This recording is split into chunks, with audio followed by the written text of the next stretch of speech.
Isang magandang araw po sa inyo, Sir Blair. Pati na rin po sa inyong mga suki at masugid na taga-subaybay ng mga kwento nyo sa inyong YouTube channel. Kabilang po ako sa regular na sumusubaybay at laging nakaantabay sa bagong kwento na inyong ia-upload. Nalilibang ako sa mga naririnig kong istorya dahil yun ang palipasan ko ng oras. Masarap kasing makinig habang ako ay mag-isang tumatagay ng lambanog. Wala akong kakwentuhan kaya nakikinig ako sa mga kwento upang sa ganun ay hindi ako mainip. At pagkatapos kong uminom ay humihiga ako sa duyan at patuloy na makikinig ng kapanapanabik na kwento at may mga pagkakataong nakakatulog ako sa pakikinig. Kaya inuulit kong pakinggan ang mga kwentong natapos ng hindi ko namamalayan. Ako man ay meron ding isang karanasan na gustong-gusto kong ibahagi. Masaya at malungkot na karanasang alam kong kapupulutan ng aral ng inyong mga masugid na tagapakinig. Kaya heto ako ngayon, naglalahad sa iyo ng aking kwento. Siya nga pala, tawagin mo na lang akong Reden. Isa na akong senior citizen ngayon, pero ang kwentong aking isasalaysay ay naganap noong taong 1984. At nasa kalakasan pa lang ako noon dahil 24 anyos lamang ako ng panahong yun. At nais ko ring baguhin ang pangalan ng lugar na pinangyarihan ng aking kwento, pati na rin sa privacy ng mga taong sangkot sa aking buhay. At gusto kong umpisan ang aking kwento nung ako ay sobrang desperado at nawawalan na ng pag-asa at para bang gusto ko nang mamatay. Ano ba nangyayari sa iyo, Reden? Ilang araw ka nang ganyan na. Wala ka nang ginawa buong maghapon kundi ang uminom ng alak. Para namang hindi kayo sanay sa akin, Nanay Pasing. Kahit naman noon pa, mahilig na ako sa alak. Ang pag-inom na lang po kasi ang aking libangan eh. Hindi na yan libangan, kundi masamang bisyo. At hindi rin yan maganda sa iyong kalusugan, Reden. Abay, kumain ka muna. Tapos na po ako mag-almusal, Nanay Pasing. Yun na nga eh. Kanina pang umaga yun. Abay, mag-aalas 7 na ng gabi. Hindi ka na nga nananghalian tapos hindi ka pa rin ba maghahaponan? Nay Pasing, huwag niyo na po akong alalahanin. Busog pa naman po ako. Bakit? Nakakabusog ba ang alak? Abay, kapag lagi kang ganyan, ay malamang na mabubutas ang bitoka mo. Magkakasakit ka niyan sa ginagawa mo eh. Yan nga po mismo ang hinihintay kong mangyari sa akin eh. Ang magkasakit at mamatay para matapos na po ang paghihirap ng aking kalooban. Hayang ka na naman. Masyado ka madrama. Napakabata mo pa para mag-isip ka ng ganyan. Alam mo, Reden, hindi ka dapat mawalan ng pag-asa. Dahil marami pang magagandang pagkakataon ang dadating sa buhay mo. Teka, diyan ka muna. Uuwi lang ako at dadalang kita ng pagkain mo. Huwag na po kayo mag-abala pa, Nanay Pasing. Hindi rin po ako makakakain dahil wala po akong gana. Hay nako, Reden. Huwag kang ganyan. Gusto mo na ba talagang mamatay? Kasasabi ko lang po, di ba? Pagod na pagod na pagod na pagod na pagod na po ako. Gusto ko na pong magpahinga. Grabe naman. Ang dami naman pagod nun, Reden. Ganun na nga po. I am very, very, very, very tired. And I want to rest in peace. Hay nakong batang ire. Lasing ka na nga talaga dahil nag-i-English ka na. Absolutely. So please lang, Nanay Paseng. Just leave me alone. Hay nako. Sige na nga.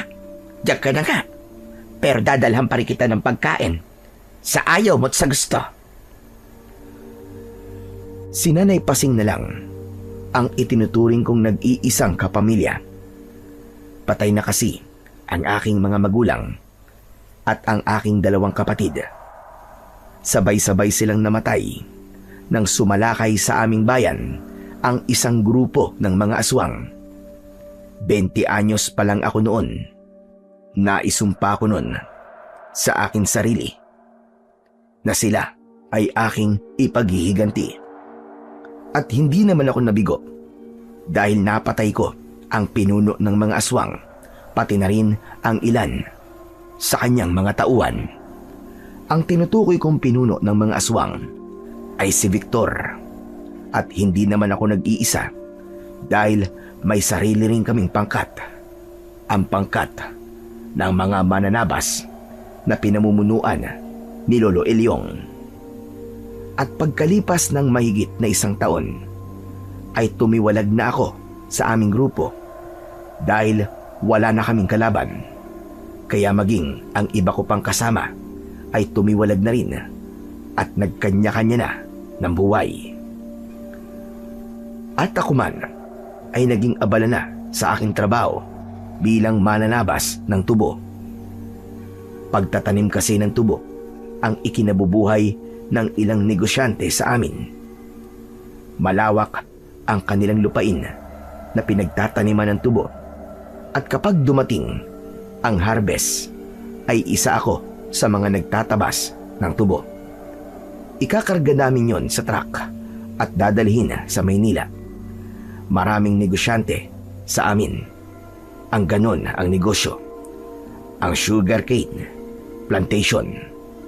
Kaya kung saan merong harvest ay doon ako nagtatrabaho at naging kasama ko pa sa trabaho ang apo ni Lolo Elyong na si Tristan.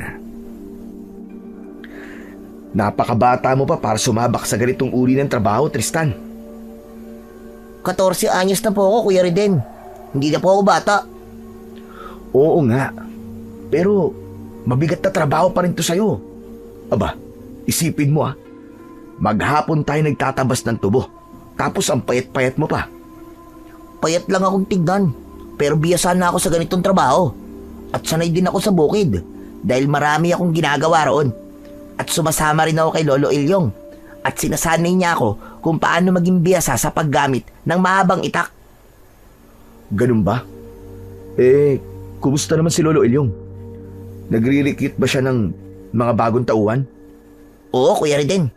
At kasali na rin ako sa mga bagong recruit. Lagi kang tinatanong ni Lolo kung wala ka ba talagang balak na bumalik sa grupo. Wala naman dahilan dahil wala na rin namang kalaban. Oo, sa ngayon wala pa.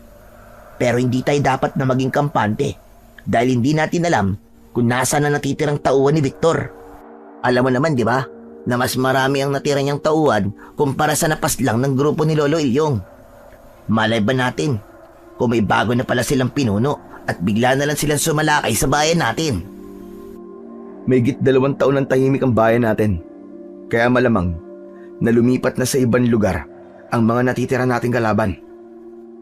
Oo, nananahimik na ang aming bayan. Kaya wala nang dahilan para manatili pa ako sa samahan ng mga mananabas o manunugis na nagtatanggol sa aming kababayan laban sa mga aswang. Kaya bumalik na ako sa dati kong buhay. At kung hindi ako abala sa aking trabaho, ay tumutulong naman ako sa isa kong kaibigan na nagtitinda ng tuba at lambanog. Kaya naman, sagana rin ako pagdating sa alak. Ganun kasimple ang takbo ng aking buhay noon. Dahil ang pangarap ko ay magkaroon ng simpleng buhay kasama ang babaeng aking pinakamamahal. Sa kanya umiikot ang aking mundo.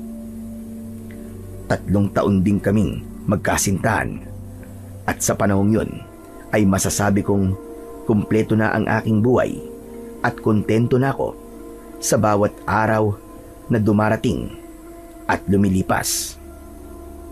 At nakapagpasya na ako sa akin sarili dahil natagpuan ko na ang babaeng gusto kong makasama habang ako'y nabubuhay. Ngunit biglang nagbago ang lahat nang magpasya siyang makipaghiwalay sa akin sa hindi ko malamang dahilan. Hindi niya maipaliwanag kung bakit. At nakadagdag yun sa bigat ng kalooban ko dahil napakaraming tanong sa aking isipan pero wala akong mahagilap na kahit isang sagot. Bakit nga ba niya yun nagawa sa akin? Ano ba ang aking kasalanan o pagkukulang? Wala akong maisip na dahilan kung bakit biglang nagbago ang kanyang damdamin. At ang aking pakiramdam ay unti-unting nagunaw ang aking mundo hanggang sa dumating ako sa puntong ayoko nang mabuhay pa.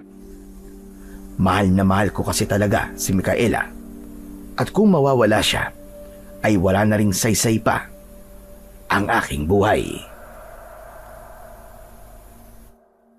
Ikaw na lang, Micaela. Ikaw lang ang pwedeng kumumbinsi sa kanya. Anong gusto niyo gawin ko, Nanay Pasing? Palakasin mo ang loob niya. Napakabata pa niya para mawalan ng pag-asa. At sa palagay niyo po ba, ay makikinig siya sa akin? Baka nga sumbatan pa niya ako at sisihin sa pagiging desperado niya. Wala namang mawawala kung susubukan mo. Aba, Micaela, sobra na akong nag-aalala sa kanya. Baka kung ano pang maisipan niyang gawin.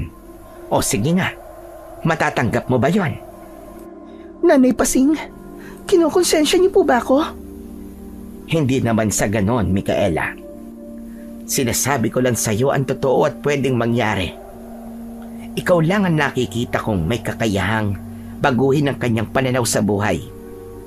Kaya nakikiusap ako sa'yo. Kahit naman paano ay meron kayong magandang pinagsamahan at alam kong ayaw mo ring mapariwara ang kanyang buhay. Sa totoo lang po, hindi ko po talaga gusto ang nangyayari sa kanya ngayon. At kahit paano, malaki ang bahagi ko sa pagiging miserable niya. Kaya nga ikaw ang nilapitan ko.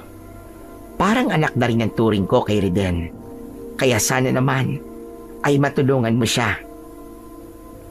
Sige po, Nanay Pasing. Titignan ko po kung ano ang aking magagawa, pero hindi po ako nangangako dahil siya pa rin po magpapasya kung ano talaga ang gusto niyang mangyari sa kanyang buhay. 3 buwan na ang nakalipas nang si Micaela ay nakipag-break sa akin. Makailang beses akong nagsusumamo at nangakong lalo ko pa siyang mamahalin. Pero paulit-ulit niyang sinasabing wala raw sa akin ang diferensya, kundi nasa kanya. At kapag tinatanong ko siya kung ano nga ba ang problema sa kanya, ay wala naman siyang maibigay na konkreto at malinaw na sagot. Kaya naman, lalo akong nahirapan dahil hindi ko maintindihan kung bakit nga ba nangyayari yun. May nagawa ba akong kasalanan kaya pinarurusahan ako ng Diyos?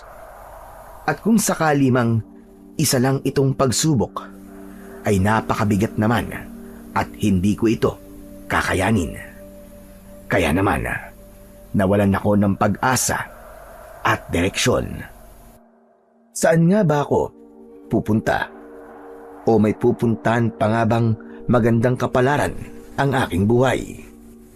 At dahil wala na akong makitang dahilan kung bakit kailangan ko pang mabuhay, kaya mas nanaisin ko pa ang mamatay dahil kamatayan lamang ang makapagbibigay sa akin ng kapahingahan. Nakikiusap ako sa iyo, Reden. Huwag mong sirain ang buhay mo. Wala nang masisira sa akin dahil sirang-sira na ang buhay ko.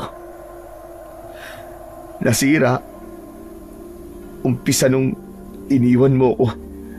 Sinusumbatan mo ba ako? Okay, sige. Kasalanan ko kung bakit nagkakaganyan ka. Pero sana naman, isipin mong ituloy pa rin ang ikot ng mundo kahit magkahiwalay na tayo.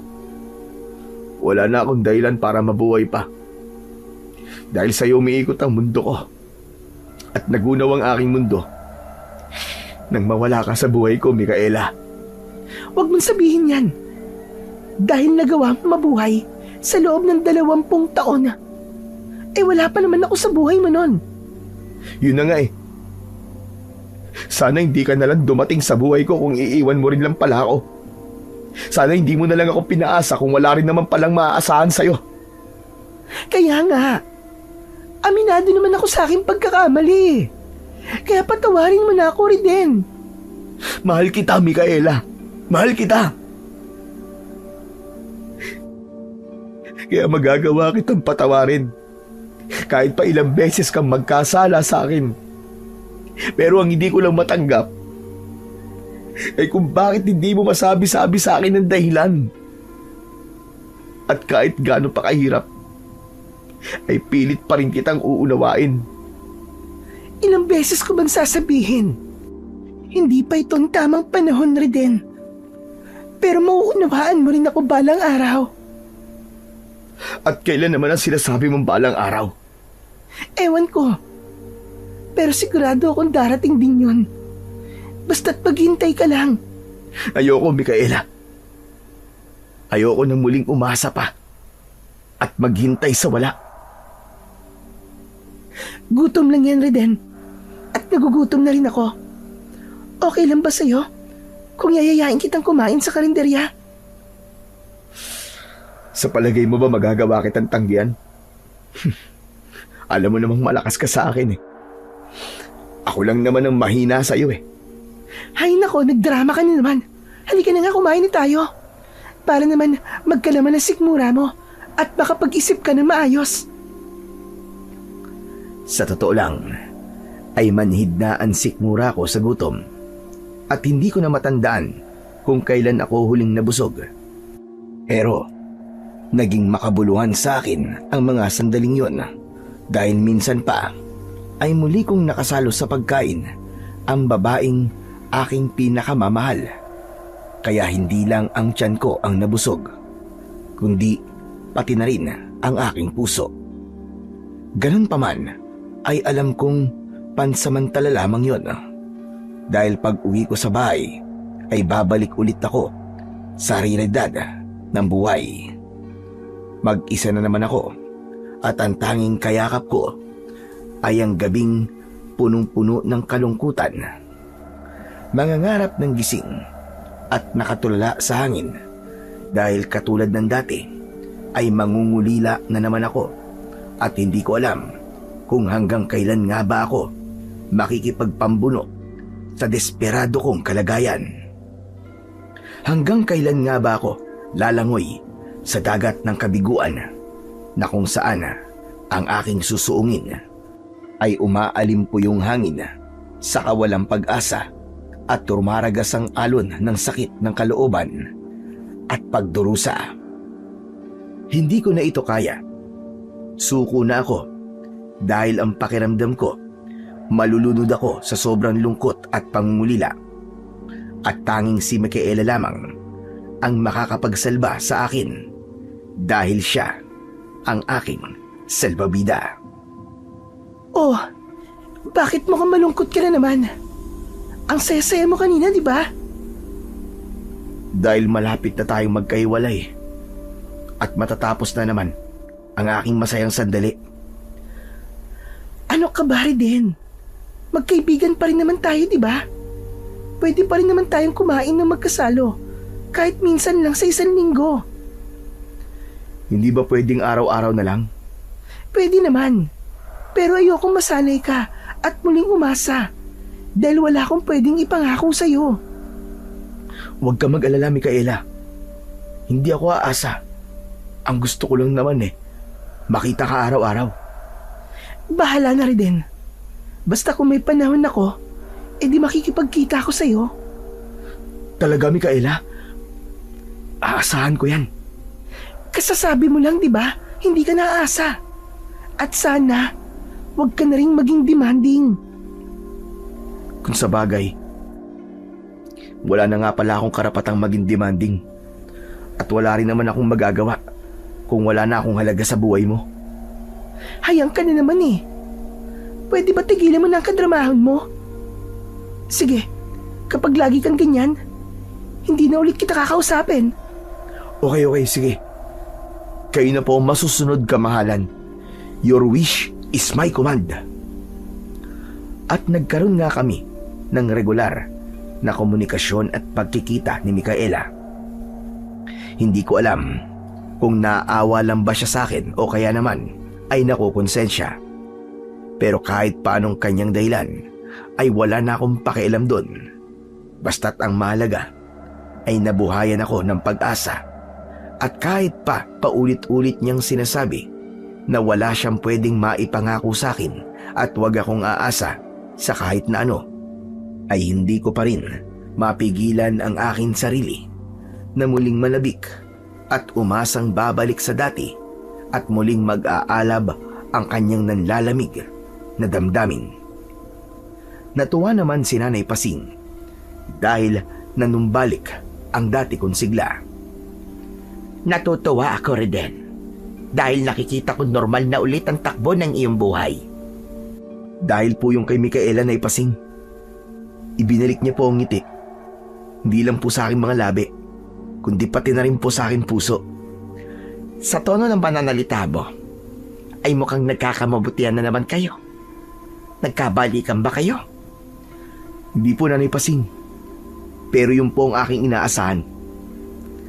Pinapaasa ka ba niya? Hindi po. Kabaligtaran nga po ang sinasabi niya dahil wag daw po akong umasa para hindi daw po ako madismaya. Tama naman siya, Reden. Mas mabuting ang wag ka munang umasa para hindi ka masaktan kung hindi mangyari ang iyong inaasahan. Pero kung matutupad naman ang iyong minimiti, ay dobling kasiyahan ang iyong mararamdaman. Kahit naman po sabihin niyang wag akong umasa, aasa pa rin ako dahil hindi ko po mapigilan ang aking puso. Lahat naman po siguro ng taong nagmamahal ay umaasang masusuklian ang inilalaan niyang panahon at atensyon. Sana nga, Reden. At isa ako sa matutuwa kapag natupad ang iyong pangarap. Bagamat merong natutuwa sa magandang pangyayaring namamagitan sa amin ni Micaela, ay meron ding nadidismaya. At yun ay walang iba kundi ang kanyang kapatid na si Vladimir. Mukhang nagkakamabutihan na naman kayo ni Reden. Huwag mong bigyan ng ibang kahulugan ang namamagitan sa amin. Magkaibigan pa rin kami. At hanggang doon lang yun. Sigurado ka? Wala kang ibang motibo? Oo. Gusto ko lang na mabuhayan ulit siya ng pag-asa dahil nakukonsensya ako. Paano kung may gawin siyang hindi ka nais-nais? Nag-aalala ka pa rin sa kanya. Huwag mong sabihing mahal mo pa rin siya hanggang ngayon. Hindi ganun kadaling lumimot, kuya. Mahal ko si Reden. Pero alam kong hindi pa pwede. Kaya kahit labag sa aking kalooban, ay nakipag-break ako sa kanya. Mabuti naman at alam mo. At huwag mo rin kalilimutang si Reden ang pumaslang kay Kuya Victor. Pwede ba, Kuya Vladimir? Huwag kang umastang meron kang malasakit para kay Kuya Victor. Pareho nating alam na natutuwa ka sa pagkawala ni Kuya Victor dahil ikaw na ang pumalit sa kanyang trono. At kahit pa ilang beses mong ikaila, ay hindi mo may tatago ang katotohanang naiinggit ka kay Kuya Victor. At alam ko rin na sa kaibuturan ng iyong puso ay nagpapasalamat ka pa nga kay Reden dahil wala nang hadlang sa iyong pinapangarap. Sige, aaminin ko. Nagpapasalamat nga ako kay Reden. Pero isa pa rin siyang matinding banta sa ating paghahari. Mahigit 2 taon nang hindi aktibo si Reden sa kanilang samahan. Nabubuhay na nga lang siyang mag-isa. Hindi pa rin ako dapat maging kampante. Dahil marami pang posibleng mangyari. Ayokong dumating ang panahong kami naman ni Reden ang magkakabanggaan. Alam mo naman kung gaano kalakas si Kuya Victor, di ba? Pero nagawa pa rin siyang paslangin ni Reden. Kung ganon, natatakot ka sa kanya? Nagpapatawa ka ba, ha, Micaela? Kilala mo ako. Wala akong kinatatakutan. Hindi nga ako natatakot kay Kuya Victor eh. Kaya Reden pa kaya? Gusto bang ibigay ko sa'yo ang pugot na ulo niya? Huwag ka masyadong mayabang, Kuya Vladimir. Dahil baka ang ulo mo ang matagpas kapag nagbanggaan kayo ni Reden. Teka nga, hindi ko gusto ang tono ng pananalita mo, ah. Para mo na rin kasing sinasabing si Reden ang kakampiyan mo kung sakaling kalabanin din niya ako. Walang alam si Reden na kapatid natin si Kuya Victor. Kaya hayaan na lang natin siyang walang alam. Yun din ang iniiwasan ko. Kaya nga, ako na mismo ang nakipagkalas sa kanya dahil siguradong kamumuhian din niya ako kapag nalaman niyang kadugo natin ang pumaslang sa buo niyang pamilya. Pinagbayaran na ni Kuya Victor ang kanyang pagkakautang. Kaya wala na tayong atraso kay Reden. Hindi tayo kasama sa mga aswang na umubos sa pamilya niya. Eh ano ngayon ang binabalak mo? Alam mo kung ano ang pangunahin kong motibo. Ang maging pinuno ng mga aswang na dating pinamumunuan ni Kuya Victor. Ang kaso, nahihirapan akong makuha ang kanilang tiwala at katapatan. Alam kasi nilang hindi kayo magkasundo ni Kuya Victor. Kaya hindi ganong kadali na makuha mo ang kanilang simpatsya. Sa loob ng 2 taon, ay nakuha ko ng tiwala ng karamihan sa kanila. Konting panahon na lang at magiging lubos din ang aking paghahari. At isinusumpa ko na mas magiging malakas ang puwersa ng mga gabunan sa aking pamumuno kumpara sa pamumuno ni Kuya Victor. Tama si Micaela. Mas makabubuting ang wala akong alam sa kaugnayan niya kay Victor. Dahil makadadagdag lang yon sa bigat ng dalaing dapat kong pasanin. Ayon nga sa isang quotation, "What you don't know won't hurt you." At nagpapasalamat ako dahil nga wala akong alam sa bagay na yon at hindi yun makakasakit sa akin. At isa pa, naka-move on na ako sa aking mapait na kahapon kaya ayoko nang maalala yon dahil nananariwa ang sugat sa aking puso sa tuwing sasagi sa aking isip ang masaklap na pangyayaring yon. Matagal ko ring ininda ang sakit ng kalooban na dulot ng pagkawala ng aking mga mahal sa buhay. Pero salamat pa rin dahil nalagpasan ko ang isang napakalungkot na kabanata ng aking buhay at malaki ang naitulong ng babaeng aking itinatangi. Dahil ng mga sandaling yon, ay siya ang nagbibigay ng lakas ng loob. Sa kabila ng aking pagluluksa, ay nagagawa ko pa ring pawiin ni Micaela ang luha sa aking mga mata at pinapalitan niya yon ng ngiti sa aking mga labi. Hanggang sa ako ay tuluyang makamove on at mabuhay ng normal na para bang walang masamang nangyari. Pero, nang putulin niya ang aming relasyon, ay parang naputol na rin at napigtal ang aking hininga. Para akong isdang nahulog sa aquarium at pasinghap-singhap na naghihingalo. At minsan pa ay muli niya akong isinalba at ibinalik sa tubig.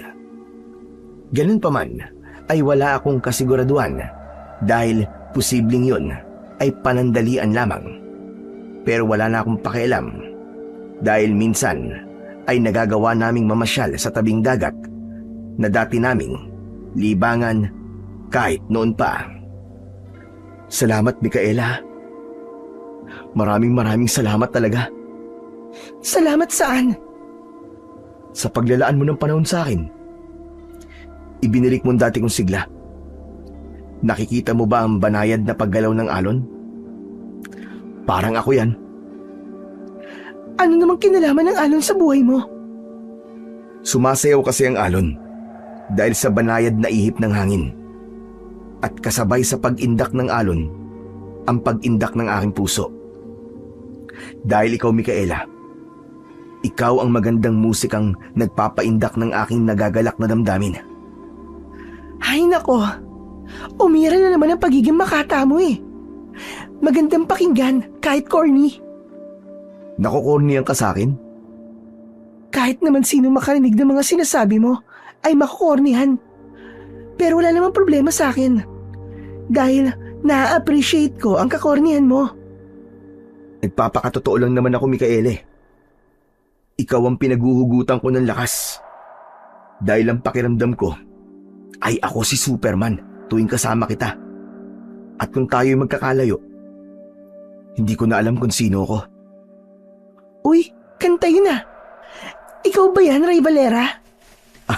Tama ka. Si Ray Valera talaga idol ko eh. Kaya lagi mong tatandaan na lagi akong naririto para sa'yo. Asahan mong merong kang kaibigang laging tapat sa'yo. At kung kailangan mo ako sa oras ng iyong pag-iisa, kung naninimdim, asahan mo, ako ay darating. Aba, at mukhang kumakanta ka na. Ang sarap naman pakinggan. Nakikita ko naman ng ngiti sa iyong mga labi.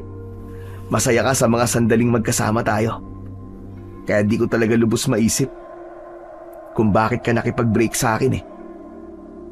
Wala ka kasing alam rin. Kung alam mo lang kung sino talaga ako, ay baka hindi mo na masabi ang mga sinasabi mo ngayon. Yun din ang isa kong malalim na palaisipan. Sino ka ba talaga, Micaela? Ano bang meron sa pagkatao mo? At hindi mo masabi sa akin? Ay nako, heto na naman tayo, Reden. Babalikan ba ulit natin ang paulit-ulit natin pinagtatalunan? Okay. Hindi na uli kita uusisain sa isang bagay na ayaw mong sabihin dahil hindi na mahalaga sa akin yun. Mahal na mahal kita, Micaela. Mahal kita maging sino ka man. Kaya sana mahalin mo rin ako. Wala naman nagbago, Reden. Dahil mahal pa rin kita.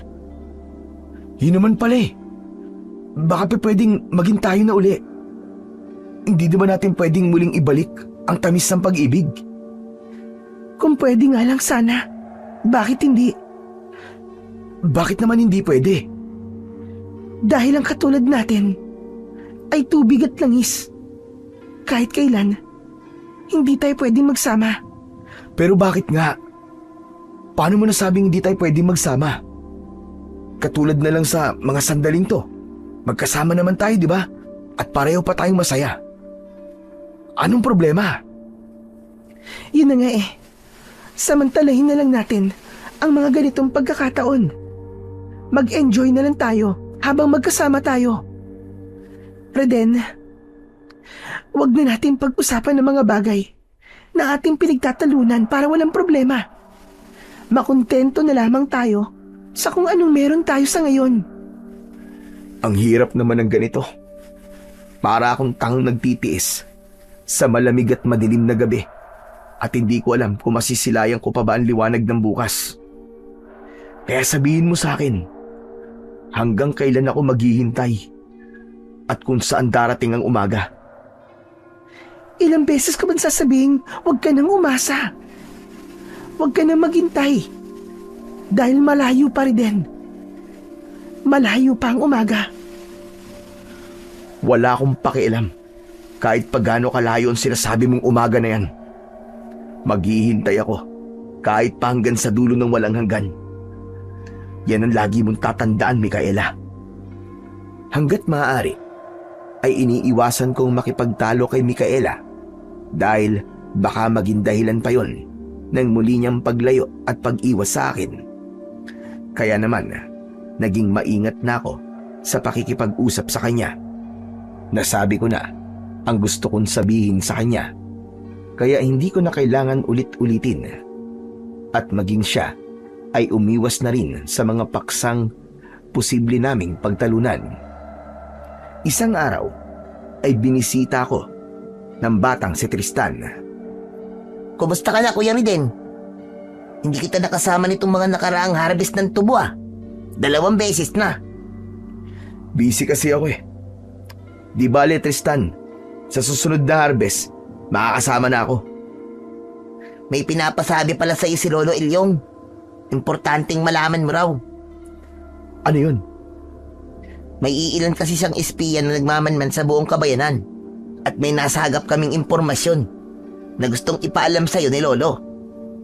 Anong impormasyon? May bago na raw na pinuno ang mga aswang na gabunan. May pumalit na raw kay Victor. At kumikilos sila ng palihim.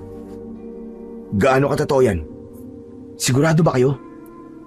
Hindi na siguro mahalaga kung sigurado ba o hindi. Isa pa rin yung banta na hindi natin dapat baliwalain. Kaya kailangan maging masanda tayo sa lahat ng oras. Totoo ang impormasyong nakarating sa akin dahil muling tinitipon ni Vladimir ang natitirang tauhan ni Victor. Magtiwala kayo sa akin. Ako magpapatuloy ng mga inumpisahan ni Kuya Victor. Marahil ang nakuha mo ang sipatsya ng aming mga kasama. Pero hindi kami. Kailangan mo mapatunayang karapat dapat ka na maging kapalit ng iyong kapatid. So nga naman, ano bang naging ambag mo sa amin? Hindi ka nga namin kasamang nakipaglaban sa grupo ni Lolo Ilyong. Anong magagawa ko kung ayaw akong isama ni Kuya Victor? Kita mo na, wala kang tiwala sa iyong sarili mong kapatid. Kami pa kaya? Wala ka pa nga napapatunayan. At sinong gusto niyong pumalit kay Kuya Victor? Kayo? Bakit? Meron din ba kayo na patunayan? Hindi nga ninyo nagawang ipagtanggol ang kapatid ko eh. Hinayaan niyo siyang mapaslang ng ating mga kalaban. Kahit naman ikaw hindi mo nagawang ipagtanggol ang kapatid mo. Dahil hindi ako nabigyan ng pagkakataon. At yun ang hinihiling ko sa inyo. Ibigay niyo sa akin ang pagkakataong ipinagkait sa akin ni Kuya Victor. Kailangan kasing merong mamuno sa grupo natin. Dapat ay meron tayong pagkakaisa. Walang mangyayari sa atin at wala tayong mararating kung wala tayong plano at direksyon. Okay, sige. Ganito na lang.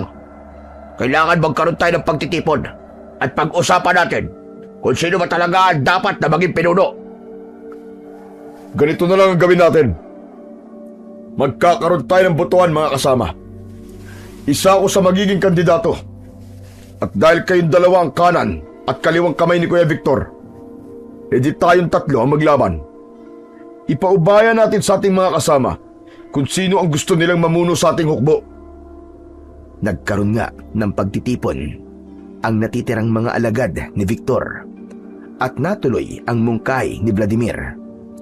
Nagkaroon sila ng butuan at si Victor nga ang napiling maging pinuno ng mga aswang. Tagumpay, Micaela. Nakuha ko ng tiwala at katapatan ng mga tauhan ni Kuya Victor. Sa katunayan, ay katatapos lang ng aming pagtitipon at halos lahat sila ay nakadalo sa aming pagpupulong at nagkaroon kami ng butuan at karamihan sa kanila ay pabor na ako ang kanilang maging bagong pinuno. At anong inyong napag-usapan? Anong pinaplano ninyo? Ano pa nga ba? E di pagpapatuloy namin ang misyon ni Kuya Victor. Anong misyon? Ang magasik ng lagim? Bakit? Meron pa bang ibang bagay tayong dapat gawin? Huwag ka nang magmalinis, Micaela. Dahil pare-pareho lang tayong halimaw. Yun ang ating kalikasan at wala na tayong ibang magagawa kundi ang tuparin ang ating tungkulin na dapat nating gampanan dito sa ibabaw ng mundo. Ayoko na, Kuya Vladimir. Isinumpa ko na ang pagiging aswang. At sa palagay mo ba, ay kaya natin takasan ang ating kapalaran? Wala na tayong ibang magagawa kundi sundin kung anong nakasulat sa ating mga palad. Dahil sa ayaw at sa gusto natin, ay mangyayari't mangyayari ang itinakda ng tadhana. Hindi natin yun magagawang pigilan kahit na ano pang gawin mo. Eh di bahala ka sa gusto mong gawin. Basta't hindi ako sasama sa'yo. At sino ang gusto mo samahan? Si Riden? Binabalaan kita, Micaela. Layuan mo na siya. At baka madamay ka pa. Madamay san? Anong binabalak ninyo? Gustong ipaghiganti ng mga tauhan ko si Kuya Victor. Kaya gusto nilang gumanti kay Riden at sa lahat ng mga kasama niyang pumaslang sa ating kapatid at sa ilan niyang mga tauhan. Sabi ko naman sa'yo, ay tumiwalag na si Riden sa mga kasama niya. Kaya wag mo na siyang idamay pa. Kung ayaw mo siya madamay, dilisanin niya na ang lugar na to at magpakalayo-layo na siya. Magpunta siya sa dulo ng impyerno na kung saan ay hindi namin siya masusundan. Samantala, ng mga sandaling yon ay nababahala na si Lolo Ilyong. Kumpirmado, Tristan! May bago na ngang pinuno ang mga kalaban nating aswang. Hindi ko pa alam ang kumpletong detalye, pero nagkaroon sila ng pagtitipon. Sigurado po ba kayo, Lolo Ilyong? Sino po ba nagbigay sa inyo ng ganyang impormasyon? Mapagkakatiwalaan ko sila. Dahil 3 taon na silang nagmamatag sa ating bayan. Alam nila ang lahat ng mga nangyayari sa buong paligid. Pero, bakit po ganun katagal na bago may pumalit sa bagong pinuno ng mga aswang? Mahigit 3 taon na pong wala lang nababalitang pagsalakay sa ating nayon ang mga aswang na gabunan. Nagbabakasyon din po ba sila sa pag-aasik ng lagim? Hindi ko alam. Marahil nawalan sila ng direksyon nang mamatay ang pinuno nila si Victor. At ngayon lang uli sila naging aktibo dahil may bago na silang pinuno. Alam niyo po ba kung sino po ang bago nilang pinuno? Hindi ko pa alam. Pero hindi na importante yun. Ang mahalaga ay dapat na maging alerto tayo. Kaya pupuntahan ko si Riden. Malaking kawalan siya sa ating samahan. Kaya kukumbinsihin ko siyang bumalik sa atin dahil malaki ang kanyang maitutulong sa atin bilang kinatatakutan na mananabas. Pinuntahan ako ni Lolo Ilyong, pero nagkataong wala ako sa amin, kaya hindi kami nagpangita. Umalis po si Riden. Halos kani-kanina lang ho. Saan ba siya nagpunta? At anong oras daw siya uuwi? Nako, Tata Ilyong, hindi ko po alam. Ano po bang kailangan niyo sa kanya? May panibagong banta sa ating bayan. May bago ng pinuno ang mga aswang na sumalakay sa atin noon. Ganun po ba? Ang buong akala ko wala na sila. Tinalo niyo po ang kanilang hukbo, hindi ba? Hindi namin sila napatay lahat. Sa katunayan, ay mas marami pa sa kanilang bilang ang natira kumpara sa aming mga napaslang. Kaya nangangalibuli ang ating bayan.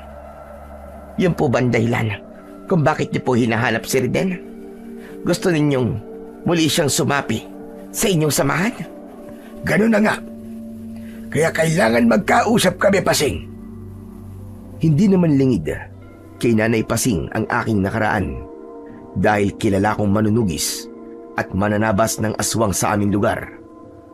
Hindi naman sa pagmamayabang, pero marami sa aking mga kababayan ang humahanga at umiidolo sa akin dahil sa marami ang nakakaalam na ako ang pinakamaraming napatay na aswang nung kami ay nakipaglaban sa grupo ng mga aswang na gabunan.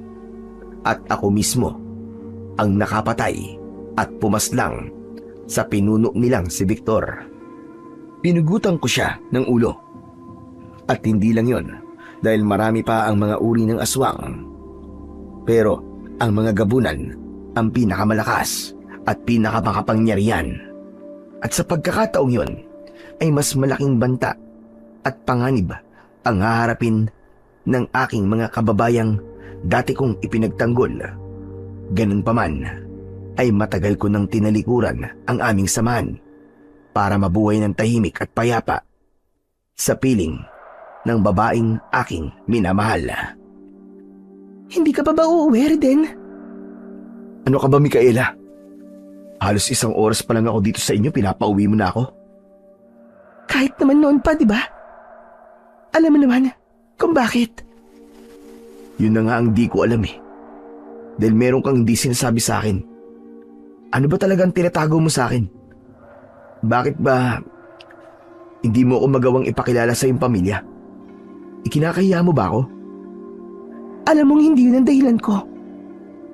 Ako ang natatakot na baka ako ang dapat mong ikahiya. Pero bakit nga, Micaela? Bakit? Reden, ilang beses na natin itong pinagtalunan at nangako ka sa akin na hindi ko na ulit magtatanong tungkol doon. Dahil nga nalilito ako eh. Halos mabaliw na ako sa kakaisip. Lalo na nung nakipag-break ka sa akin at hanggang ngayon, hindi pa rin ako matahimik dahil hindi ko pa rin alam kung ano ang sagot sa aking katanungan. Hanggat maaari, ay ayoko na talagang ungkatin pa at pag-usapan ang isang bagay na paulit-ulit naming pinagtatalunan ni Micaela. At sa aming pagtatalo ay biglang dumating ang kuya niyang si Vladimir. Kanina pa pala siya sa labas at naririnig ang aming pinag-uusapan. Pasensya na kung nakaistorbo ko sa inyong diskusyon. Kanina ka pa ba, Kuya Vladimir? Oo. At mukhang masinsina ng inyong diskusyon Sa wakas, nagkita rin tayo Reden. Sa totoo lang, matagal na kitang gustong makilala eh. Ewan ko ba kung bakit ayaw kang ipakilala sa akin ni Micaela. Guwapo ka naman at matipuno ang iyong katawan. Kaya walang dahilan para ikahiya ka niya sa akin. Kuya mo, Micaela? Oo naman, matagal na. Ngayon mo lang ba nalaman? Wala bang sinasabi sa iyo maganda kong kapatid? Alam ko na baka baligtad. Malamang na ako ang kanyang ikinahihiya. Kaya ayaw niyang magkakilala tayo. Kuya Vladimir, pwede ba? Huwag ka na makialam sa amin. Kapatid kita. Kaya hindi pwedeng hindi ako makialam. At ikaw naman, Reden. Mas makabubuting wag mo nang alamin ang dapat mong malaman. Dahil baka magsisi ka lang. At bakit naman ako magsisisi? At kung alam mo ang sagot sa akin tanong, ay baka pwedeng ikaw na magsabi sa akin kung ano ba talaga ang katotohanan. May itinatago ba kayong lihim? Hindi ko itinatago ang bagay na yon. Sa katunayan nga, ay pinagmamalaki ko pa ngayon. Si Micaela lang naman ang nahihiya sa dugong nananalitay sa kanyang mga ugat. Kuya, ano ba? Parang awa mo na. Huwag ka naman ganyan. Huwag na kayong magpaligoy-ligoy pa. Sabihin niyo lang totoo. Tatanungin muna kita, Reden. Gaano mo kamahal ang aking kapatid? Mahal na mahal ko si Micaela. Mas mahal ko pa siya ng higit sa akin sarili. At hindi yun magbabago kahit na ano pang mangyari. Talaga lang Kaya mo bang panindigan yan? Baka naman bigla mong bawiin ang iyong sinabi at isumpa mo si Micaela kapag nalaman mo totoo. Kaya wag mo nang alamin ang gusto mong malaman. Umalis ka na habang nakapagtitimpi pa ako. At alang-alang sa aking kapatid, ay kakalimutan ko nagkita tayo ngayon. Huwag ka nang babalik pa. Dahil baka kung ano pang magawa ko sa muli nating pagkikita. Lalo akong naiwagaan sa mga sinabi ni Vladimir. Kaya lalo ring nagulo ang takbo ng isip ko. Dahil lalong lumalim ang isang palaisipang matagal nang gumagambala sa akin. At lingid sa aking kaalaman, ay kasama pala niya ang ilan niyang alagad. At kung gugustuhin niya, ay magagawa niya akong paslangin, pero pinigilan niya ang kanyang sarili dahil ayaw niyang madamay si Micaela. Ano ka ba, Vladimir? Bakit mo pinalagpas ang magandang pagkakataon na yun? Siya nga naman, bakit mo inayaan baka wala pa si Reden? Nagdududa tuloy kami sa'yo. Gusto ba talagang may pagiganti ang iyong kapatid? Ayoko madamay si Micaela. Sigurado makikialam siya kapag tinangka natin paslangin si Reden. Ano bang kayang gawin ng kapatid mong babae? Mahina siya. Hindi niya tayo magagawang pigilan. Ipaglalaban niya ng patayan si Reden. At yun ang iniiwasan ko mangyari. Wala na si Kuya Victor at si Micaela na lang ang natitira kong kapamilya. Kaya hindi ko hahayaan pati siya ay mawala sa akin.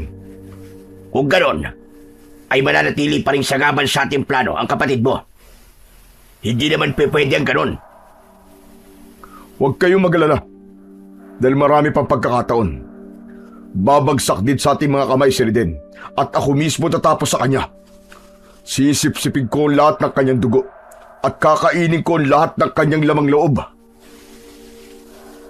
Hindi ako nakatulog ng gabing yon dahil sa mga sinabi sa akin ni Vladimir. Ano nga ba ang itinatago sa akin ng magkapatid? Ano ang iniiwasan nilang malaman ko na magiging dahilan para isumpa ko si Micaela? Pero ayoko nang pahirapan pa ang aking sarili dahil baka tuluyan ako mabaliw kapag pinilit kong alamin ang isang bagay na hindi ko pala dapat malaman. Kinabukasan ay maaga akong pinuntahan ni Lolo Elyong. Mukhang puyat ka yata. Pasensya na kung inistorbo ko ang iyong pagtulog. Okay lang po ako, Lolo Elyong. Alam ko naman pong importante ang sadya ninyo sa akin kaya maaga niyo akong pinuntahan. Importante talaga ang pakay ko sa iyo, Riden. Sige po, sabihin niyo na. Ano po ba yun?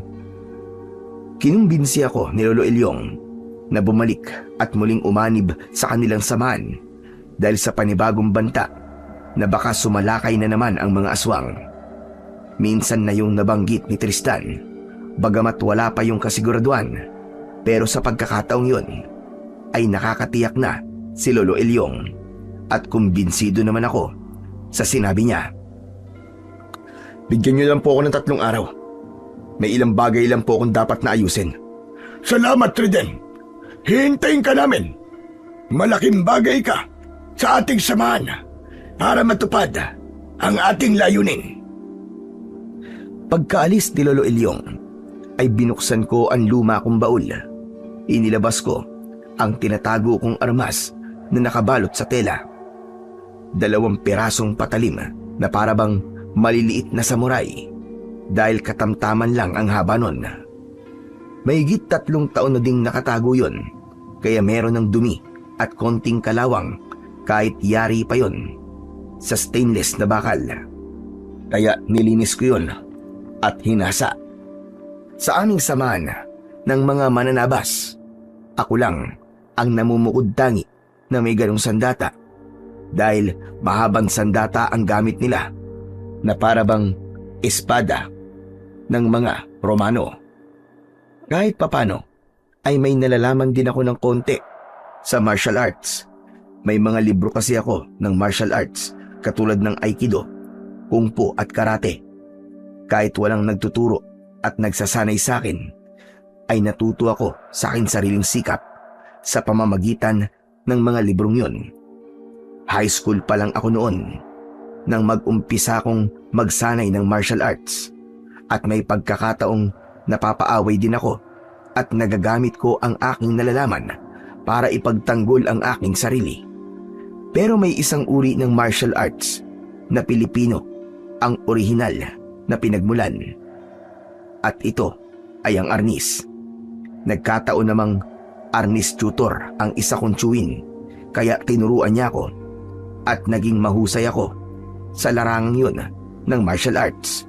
Sa katunayan ay naging champion pa ako sa mga paligsahang ginaganap noon sa aming probinsya. At sumali rin ako sa mga national arnis competition at naging gold medalist pa ako. At ang kaalaman kong yun sa arnis ang ginamit ko sa pagiging isang manunugis at mananabas ng mga aswang. Dahil sa halip na kahoy na yantok, ay maliit na samurai ang ginamit ko bilang arnis. Maliliksi at mabibilis ang mga aswang na gabunan, pero dahil sa aking kakayahan, ay hindi nila basta maiilagan ang hagupit at hataw ng aking 2 maliit na samurai. Kaya pagkatapos kong hasain ang aking mga armas, ay nagsanay ako ng buong maghapon. Dahil nga 3 taon na rin akong natenga, kaya parang kinakalawang na rin ang aking katawan kaya kailangan kong magsanay. Hindi ko naman masasabing tuluyan akong natenga dahil ang pagtatabas ng tubo ay masasabi ko ring isang uri ng pagsasanay, bagamat itak ang gamit ko roon at hindi ang aking 2 sandata. Kinabukasan ay muli na naman ako nagsanay at habang nagsasanay ay tumatagay ako ng lambanog dahil nakadadagdag yun sa aking kondisyon. Naging idolo ko noon si Jackie Chan, kaya ginagaya ko ang kanyang kilos at galaw sa napanood kong pelikula niyang Drunken Master. Nakarelate ako ng gusto sa pelikulang yon dahil naging libangan ko naman talaga ang pag-inom ng lambanog. Naging bahagi na yon ng sistema ng buhay ko dahil sa loob ng 1 linggo ay 2 hanggang 3 beses akong malasing. At kahit doon sa mga kasama kong mananabas ng tubo ay nakikipag-inuman din ako sa kanila pagkatapos ng aming trabaho. At maging noong nakikipaglaban ako sa mga aswang ay nakainom din ako dahil nga lalo akong nakukondisyon kapag nasasayaran ng alak ang aking lalamunan. At pagkatapos ko mag-ensayo ay naisip ko namang puntahan si Micaela, pero binalaan ako ni Vladimir at hindi ko maaaring baliwalain ng kanyang banta, kaya umasa na lang ako at nagbaka sakaling siya mismo ang pupunta sa akin. Pero malabo nang mangyari yon dahil pinagbawalan na siya ng kanyang kapatid. Wala kang karapatang pigilan ako. Buhay ko to, kaya ako ang masusunod. Huwag mo akong didiktahan kung ano ang dapat at hindi ko dapat gawin. Huwag mong masamain ang pag-iigpit ko sa'yo. Dahil para rin to sa iyong proteksyon. Dapat nga, noon ko pa to ginawa. Ano bang proteksyon ang pinagsasabi mo, kuya? Walang banta sa aking buhay, kaya hindi ko kailangan ng anumang proteksyon. Oo, mananatili kang ligtas habang walang alam si Riden. Pero sa oras na malaman niya ang tunay mong pagkatao, ay sigurado matutulad ka rin kay Kuya Victor. Gusto mo rin ba mapugutan ang ulo? Hindi yun magagawa sa akin ni Riden. Kung ganun, bakit hindi mo masabi sa kanya ang totoo? Bakit? Natatakot ka rin ba sa kanya? At bakit naman ako matatakot sa lalaking mahal ko at nagmamahal sa akin? Tama na, Micaela. Kalimutan mo ulit yung pag-ibig na yan. Dahil yan mismo ang magpapahamak sa'yo. Sabi ko naman sa'yo, buhay ko ito at walang sino mang makakapigil sa gusto kong gawin. Hindi na ako bata at may sarili na akong pag-iisip at disposisyon. Kahit paanong gawin at sabihin mo, ay hindi mo na mababago pa ang katotohanan ng siya ay ating kalaban.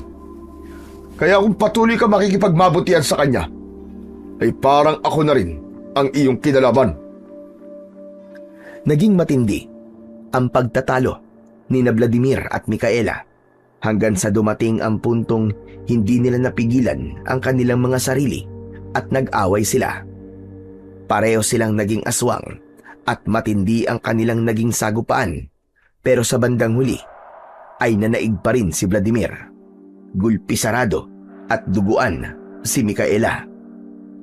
Siguro naman ay magtatanda ka na. Huwag mo na uli akong tatagkain kalabanin dahil baka hindi na ako makapagpigil. Gusto mo namang makita si Kuya Victor? Sige, patayin mo na ako. Dahil mas gugustuhin ko pang mamatay kaysa maging sunod-sunuran sa'yo. Huwag kang mainip. Darating din tayo dyan. Kaya mag-isip kang mabuti.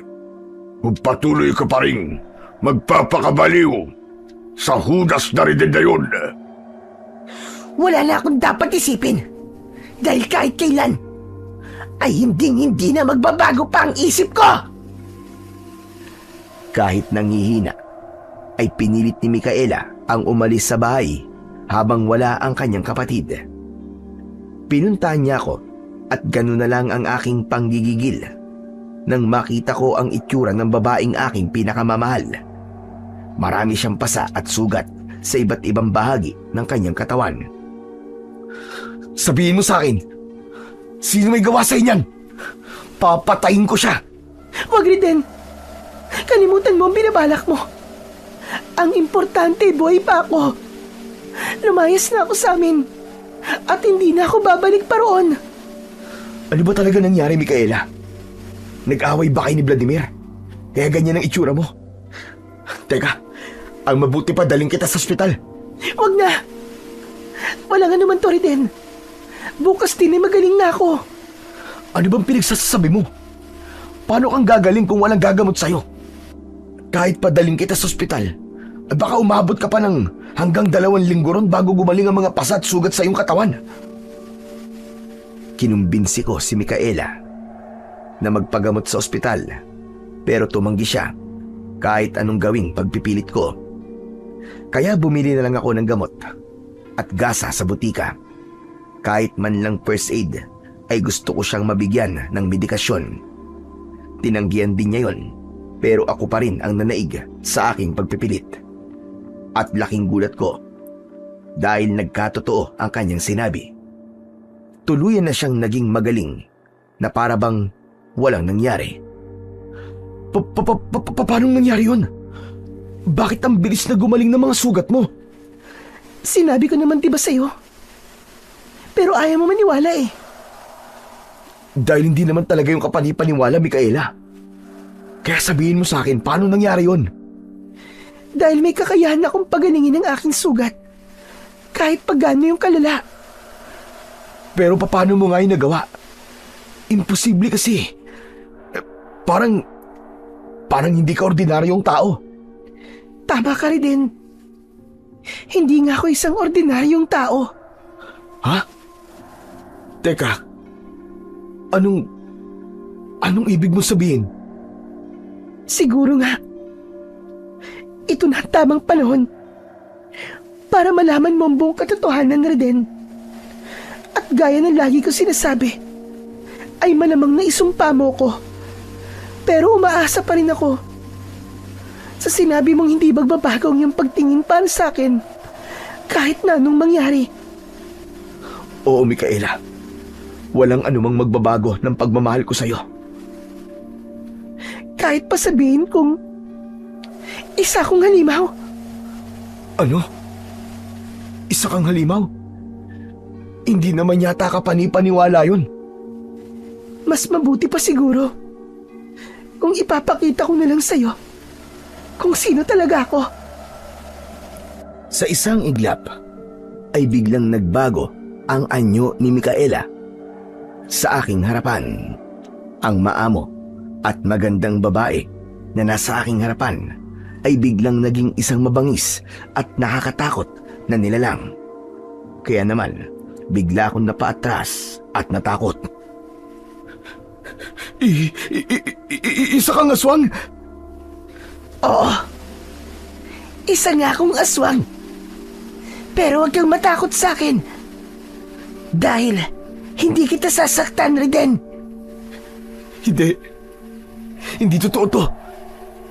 Nananaginip lamang ako. Ilang beses kong ipinikit at idinilat ang aking mga mata at tinapik ko pa ang aking muka dahil ang akala ko ay namamalikmata lang ako at inisip kong isa lamang yung halusinasyon. Pero hindi, dahil totoo nga. Totoo ang aking nakikita. Sige, Reden. Ngayon mo sabihing mahal mo pa rin ako. Kahit ganito ang aking itsura. Pwede ba bumalik ka na muna sa dati mong anyo? Ito ang tunay kong anyo, Reden. Ito ang tunay na ako. Nag-aanyong tao lang ako para ikubli ang aking tunay na kalikasan. Isa akong halimaw. Kaya tatanungin kita, magagawa mo bang patuloy na mahalin ang isang katulad ko? Oo. Mahal kita, Micaela. Walang nagbago. Wala akong pakialam. Kahit sino ka pa. Sinungaling ka! Sabihin mo na lang ang iyong totoong nararamdaman. Magpakatotoo ka rin din. At kahit masakit, ay mauunawaan pa rin kita. Aaminin ko, natatakot ako sa itsura ni Micaela, pero nangingibabaw pa rin ang aking pagmamahal at niyakap ko siya. Huwag mo akong yakapin. Hindi ka ba nandidiri sa akin? Hindi ka rin ba natatakot? Alam mo bang, kayang-kaya kitang paslangin ngayon. Eh di gawin mo kung gusto mo. Kung hindi mo na ako mahal, mas mabuti pang mamatay na lang ako. Isa na ngang halimaw ang aking kayakap at malamang na mapatay niya ako sa isang sakmal o isang kalmot ng mahahaba niyang kuko. Pero makapangyarihan talaga ang pag-ibig dahil naantig ang puso ni Micaela at bumalik siya sa anyong tao.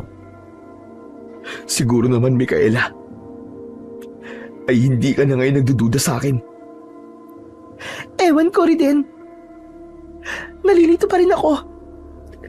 Ayaw maniwala ng isip ko. Pero hindi ang puso ko. Dahil nararamdaman ko ang iyong sinseridad. Dahil yun talaga ang totoo, Micaela. Mahal pa rin kita sa kabila ng pagiging halimaw mo. Oo, naniniwala na ako. Pero sana naman, maniwala ka rin sa akin. Mahal din kita. Kahit alam kong hindi tayo karapat-dapat para sa isa't isa. Huwag mong sabihin yan. Dahil ang aking pagmamahal ay walang kondisyon. Sinabi ko nung minsan at sasabihin kong muli. Mahal kita. Maging sino ka man. Samantala, ng mga sandaling yon, ay hindi nadatnan ni Vladimir si Micaela at hindi na siya nagtataka dahil alam niyang hindi sila magkasundo ng kanyang kapatid. Paano yan, Vladimir? Ano gagawin mo? Kung sumama na pala si Micaela kay Reden? Oo nga, baka nagtana na silang dalawa. Huwag nga kayo magsalita ng ganyan. At baka magdilang demonyo pa kayo. Bakit hindi mo ba naisip na posibleng mangyari yon? Malay ba natin kung yun ang paraan ng kapatid mo upang makapagrebelde? Alam ko, nagre-rebelde ang kanyang kalooban. Pero hindi naman siguro niya gagawin yon. Siguro nga, dati sila magkarelasyon, di ba? Paano? Kung nagbali ka na pala sila, na hindi mo namamalayan. Kung sa bagay, may kutob nga akong nagkakamabutihan na sila. Pero hanggang hinala lang naman tayo. Kaya mas makabubuting puntahan niyo, Sir Den, at magsama kayo ng ilan nating tauhan. At patayin niyo na ang Judas na yon. Bakit? Hindi ka sasama? Kayo na lang. Paano kung magkasama nga sila ni Micaela? Siguradong dun siya papanig sa tarantadong yun. Ayoko naman pati kami ay mag-away. At baka mapatay ko na siya. Paano? Kung kami ang makapatay sa kanya, okay lang ba sa iyon? Bahala na kayo. Ang importante ay mailigpit ninyo si Reden. Pero hanggat maaari, ay huwag niyong idadamay si Micaela. Hindi namin yung kayang ipangako sa'yo. Dahil hindi namin alam ang posibleng mangyari. Palaban ng kapatid mo. Alam mo yan. Kaya malamang na lumaban siya sa amin. Kaya nga bahala na kayo. Gawin niyo kung ano ang nararapat. Inaasahan ko na ang pagsalakay ni na Vladimir dahil alam kong babawiin niya ang kanyang kapatid. Kaya naman, inihanda na namin ang aming sarili. Pero hindi namin kakayanin ang buong puwersa ng hukbo ng mga gabunan. Kaya nagpasya kaming pumunta sa kuta ni Lolo Ilyong dahil mas ligtas kami ni Micaela roon. At kailangan ko ring isama si Nanay Pasing. Bakit kailangan niyo pa akong isama? Hindi namin kayo pwedeng iwan dahil nag-iisa lang kayo rito. Wala kayong kasama. Siya nga naman po, Nanay Pasing. Sumama na po kayo sa amin. Sanay naman na ako mabuhay na mag-isa. At isa pa, meron din naman tayong ilang kapitbahay dito. Medyo malayo na po ang bahay nila rito. Ako na lang po talaga nag-iisa yung kapitbahay. At hindi na po ako babalik dito. Opo, Nanay Pasing. Umalis na po kayo rito. Dahil delikado po ang lagay niyo, maniwala po kayo. Bakit mo naman nasabi yan? Gayong tahimik at payapa rito. May panibago pong banta sa ating bayan dahil nagtitipon na naman po ang hukbo ng mga gabunan. Ang pagkakaalam ko'y matagal na silang nalipol. Di ba't ikaw pa nga ang nakapatay sa kanilang pinuno? Matagal na po yun, Nanay Pasing. At sa ngayon, may bago na po silang pinuno at anumang oras ay maaari silang sumalakay dito. Kaya kailangan na po nating lumika sa lalong madaling panahon. Nakumbinsi naman namin si Aling Pasing. Kaya nag-impake na siya ng kanyang magagamit upang sumama sa amin. At habang nag-iimpake si Aling Pasing, ay tumagay ako ng lambanog. Hindi ka pa rin nagbabago. Lasinggero ka pa rin. Hindi naman, Micaela. Pampakondisyon lang. Halika, jamming tayo. Katulad ng dati. Wag na. Alam mo namang hindi ako sanay uminom. Dahil mabilis akong malasing. Kahit 1 o 2 tagay lang, hindi ka malalasing doon. At maganda naman sa pakiramdam yung tipsy lang, di ba? Ay nako. Sige na nga. Pero hanggang 2 tagay lang ako ha. Tatluhin mo naman na, para I love you. Mabagal kumilos si Aling Pasing. Kaya naparami ang aking nainom. At pinanindigan naman ni Micaela ang sinabi niya. 3 tagay lang ang ginawa niya. Ramdam kong medyo lasing na ako dahil parang umiikot na ang aking paligid. Pero sanay na ako ron. At masasabi kong nasa tamang kondisyon lang ako. At sa pagkakataong yon ay dumating ang ilang tauhan ni Vladimir. Sabi ko na nga ba sumama ka ng magtanan sa huda sa to. Ano ngayon sa inyo? Buhay ko to. Kaya gagawin ko kung anong gusto ko. Ganyan ka na ba talaga, Kaibang? Kaya mo ba talagang ipagpalit ang sarili mong dugo at laman ng dahil lamang sa traidor na ito? Nakalimutan mo na bang siya ang pumaslang sa'yo, kapatid? At ikaw naman, Reden. Alam mo bang isang halimaw ang iyong pinatulan? Kung sa bagay, mukhang lasing ka na. Kaya kahit sino, papatulan mo. Ayos nga yan dahil madali nating maitutumba ang gunggong na yan. Hoy kayo. Kayo mga gunggong dahil minamaliit nyo ang aking kakayahan. At isa pa, inspired ako ngayon dahil sa aking pinakamamahal na si Micaela. Mahal ko rin si Reden. At nakahanda kaming ipaglaban ng isa't isa kahit hanggang sa kamatayan. Wow naman! Nakakaingit naman kayo. Sana all! Huwag kang mainggit sa mga yan. Dahil magagaya sila kina Romeo at Juliet. Sabay silang makakarating sa impyerno. Nagkakamali kayo mga ungas. Dahil kayo, ang dadaling ko sa impyerno. Inilabas ko ang aking mga sandata. Ang 2 maiikling samurai na gagawin kong arnis sa pakikipaglaban. At nagbago ang anyo nilang lahat. Naging aswang nagabunan sila. Maging si Micaela ay nagbago na rin ng anyo at handang lumaban. 7 sila at 2 lang kami. Pero naniniwala kaming tatalunin namin sila. At naglaban nga kami at naging mahigpit ang aming labanan. Makalipas ang ilang minuto ay napatay ang 2 sa kanila. Dahil nasa kondisyon ako, malaki talaga ang naitutulong ng alak sa aking pakikipaglaban. At sa loob ng ilan pang minuto, ay 2 rin ang napatay ni Micaela.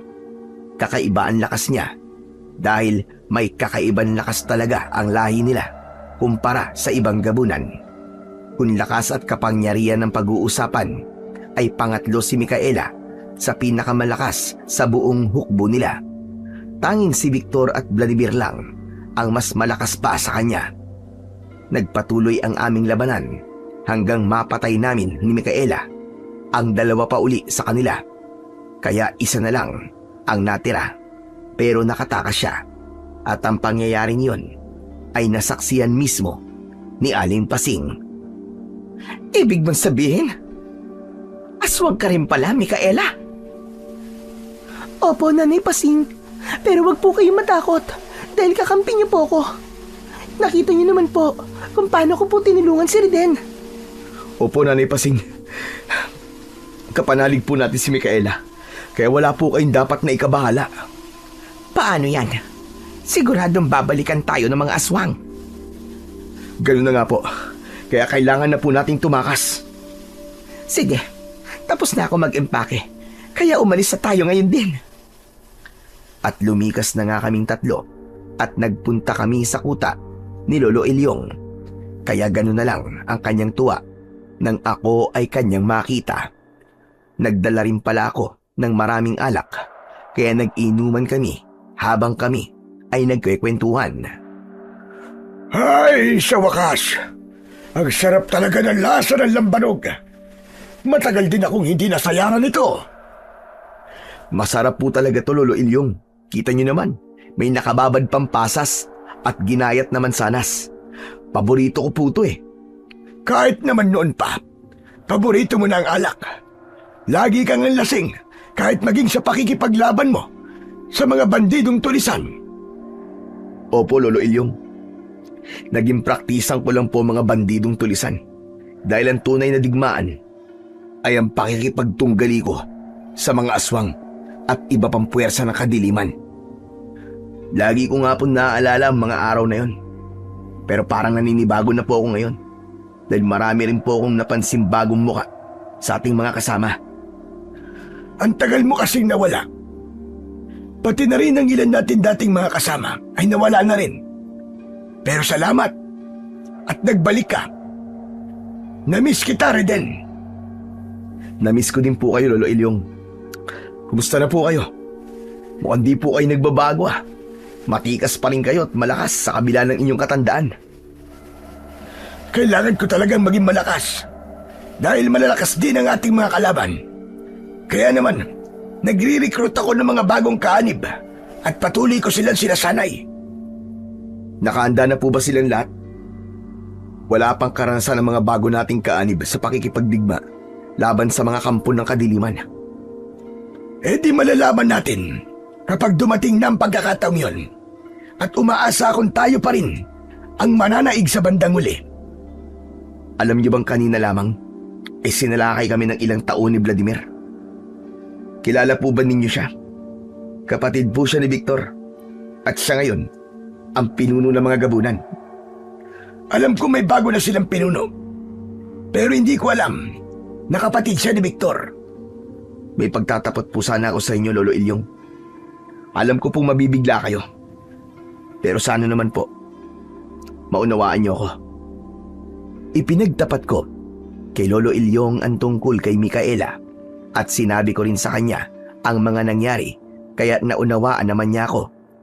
Samantala ng mga sandaling yon ay dismayado si Vladimir sa kanyang nalaman. Anak ng putya! 7 kayo! 2 lang sila! Bakit kayo nagpatalo sa kanila?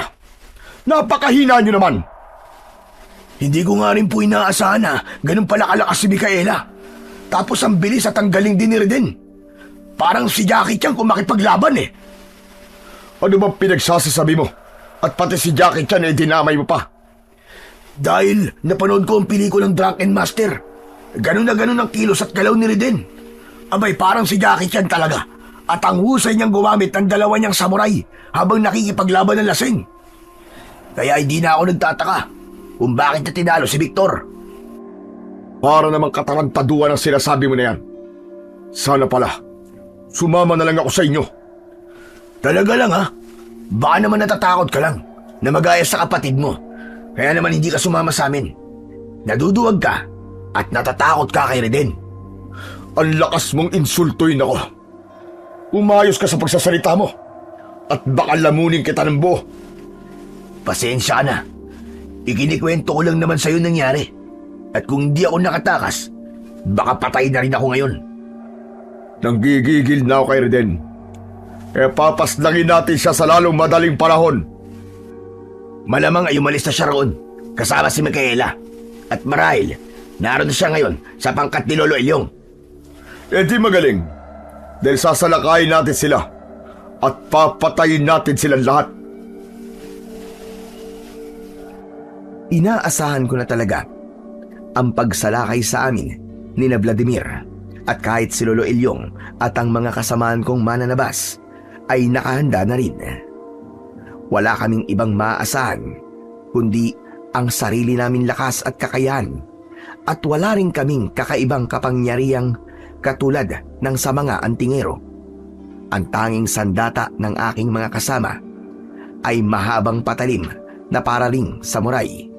Pero napakatalim ng sandatang ito dahil siguradong tagpas ang ulo ng sino mang kalaban na tatamaan ng haribas nito kahit pa sila ay ang pinakamalakas na uri ng aswang.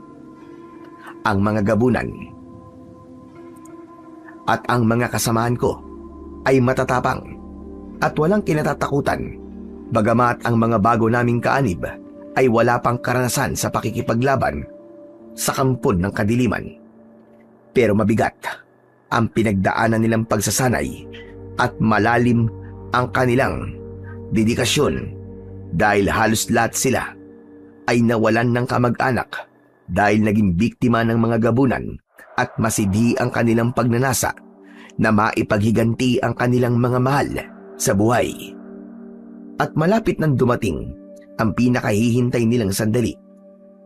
At pinalakas ko ang kanilang loob habang ako'y nakikipag-inuman sa kanila. Marami kasi akong dinalang lambanog, 2 malalaking garapon at ang isang garapon ay halos 1 galon ang laman. At kasama si Tristan sa aking mga pinagsasabihan at binigyan ng payo. Ano Tristan?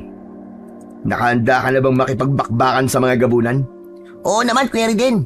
Gustong-gusto ko nang magamit tong samurai ko laban sa mga aswang eh. Subukan mo ring uminom itong iniinom namin kahit tagay lang. Kasama ba yan sa ibinibigay mong payo, Kuya? Hindi kasi maganda ang alak sa katawan eh. Tama ka doon Tristan. Hindi talaga maganda kung aabusuhin mo. Lahat naman ng bagay ng sobra ay masama. Eh bakit ikaw ang lakas mong uminom? Ilang beses na kitang nakita pa ekis-ekis ka kung maglakad dahil sa kalasingan. Wala yun. Normal na sa akin yun at sanay na ako. Kaya wag mo akong gagayahin. Konting tagay lang ang kailangan mo. Bakit di mo subukan kahit isang tagay lang? Marami na rin ang nainom namin, kaya meron na akong kakulitan at kinulit ko talaga si Tristan na tumagay ng lambanog. Tumatanggi siya pero napilit ko rin sa bandang huli. Nagustuhan niya ang lasa at nakailang tagay din siya. O ano, masarap di ba? Gusto mo pa? Ayoko na. Nakatatlong tagay na ako eh. Medyo nahihilo na nga ako. Gumuguhit sa lalamunan eh. Sa umpisa lang yan. Masasanay ka rin. Anong masasanay? Gusto mo pa yatang gumaya ka sa'yo na maging lasinggero din. Di ba sabi mo idol mo ko? Eh di dapat ginagaya mo ko. Oo, idol kita, Kuya. Pero ang katapangan mo at husay sa pakikipaglaban ang gusto kong gayahin sa'yo at hindi ang pagiging lasinggero mo. Pero Tristan, alam mo ba? Na yun ang sikreto ko. Mas magaling akong makipaglaban kapag nakakainom ako. Medyo may amats na nga ako dahil masyado na ako madaldal at hindi ko napansin ang paglapit ni Lolo Ilyong at narinig niya ang akin sinabi. Ano ka ba naman, Riden? Pati ang bata'y tinuturuan mo ng masamang bisyo. Hindi na po bata si Tristan. 14 anyos na ho yan eh. Yun na nga eh. 14 anyos pa lang ay gusto mo nang matulad sa'yo. At ikaw naman, Tristan, mukhang nawiwili ka pa yata. Wala po ito, Lolo Ilyong. Tumikim lang po ako. Hindi po ako maglalasing. Siyempre, ganun lang sa umpisa. Patikim-tikim muna. Pasat-sat. Pero kapag nakasanayan na, edi magiging lasinggero ka na rin. Hindi po mangyayari yun dahil good boy po ako. Anong ibig mong palabasin ha, Tristan? Na bad boy ako? Ay naku, tama na nga yan. May importante ako sasabihin sa inyong lahat. Ayon sa aking espiya, ay naghahanda na si Vladimir at ang kanyang mga alagad. Baka raw sumalakay sila sa atin pagsapit ng kabilugan ng buwan. Sigurado ba kayo sa sinabi niyong espiya? Baka naman, tauhan din siya ni Vladimir at fake news ang ibinibigay niyang impormasyon. Malay ba natin kung nagpapanggap lang siya dahil ang totoo ay espiya siya ng ating kalaban? Huwag kang mag-alala. Dahil matagal ko na siyang kilala at mapagkakatiwalaan natin siya. At kahit naman nung si Victor pa ang namumuno sa kanila, at kabilugan din ng buwan nang sila ay umatake dahil mas malalakas at mas makapangyarihan ang mga aswang kapag bilog ang buwan. Malapit na po ang kabilugan ng buwan. Hindi na aabuti ng 1 linggo. Ilang araw na lang po siguro. Kaya nga hindi tayo dapat maging kampante. Baka nga mamayang gabi o bukas ay sumalakay na sila. Mas maganda nga po yun, Lolo Ilyong eh. Mas mabuting sumalakay na sila sa lalong madaling panahon para matapos ng labang to. At katulad ng dati, ay tayo pa rin ang magwawagi sa magaganap na digmaan. At yun mismo ang gustong mangyari ni Vladimir. Dahil gustong-gusto niya na natapusin ako. Hindi lang dahil gusto niyang maipaghiganti ang kanyang kapatid, kundi dahil nasa panig ko na ang isa pa niyang kapatid. Paano yan, Vladimir? Pinutol mo na ba ang ugnayan ninyo ni Micaela? Hindi ako, kundi si Micaela mismo ang pumutol ng ugnayan namin dalawa. Kaya kinalimutan ko na siya bilang kapatid ko. At kasalanan yun ni Reden. Kaya naman, lalo akong nanggigigil sa kanya. Ano pang hinihintay natin? Salakayin na natin ang kuta nila at patayin natin silang lahat. Hintayin na lang natin ang kabilugan ng buwan. 3 araw na lang yun. Pero ngayon pa lang, ay pagplanuhan na nating mabuti kung anong atake ang ating gagawin. Ganun na nga.